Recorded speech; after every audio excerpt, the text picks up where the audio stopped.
әшпештегече өтіп кетеді. Qandaq ishlarning yuz berdiganligini oldin belgilab bo'lmaydi. Ba'zida yuz bergan ishlar oldida amalsiz qolamiz. Ammo bu ishlar bizni texmi qaysar qiladi. Bu jarayonda biz o'sib ketilimiz, sho'mayli qandaq bo'lmasin, navbatdagi vaqtingizni cho'qim yaxshi qadrlang. Hayot bir maydon safar. Bu qitimqi safarda o'xshamagan odam va ishlarga duch kelamiz.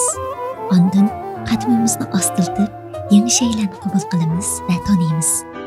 Mayli kim siz bilan uchrasin, bu taqdirning o'rlashtirishi. Siz yepyangi odamlar bilan uchrashsiz, tanishsiz, tushunishsiz. Ba'zilari bilan ayrilib ketasiz. Hayot mana shunday jarayon. Keladiganlar hamon keladi, ketadiganlarni tutib qolib bo'lmaydi. Oduqman, ko'nglingizni yerim qilmang. Balkim bu qitimqi ayrilish keyingi qitimliq texnik yaxshi uchrashish uchun bo'lishi mumkin.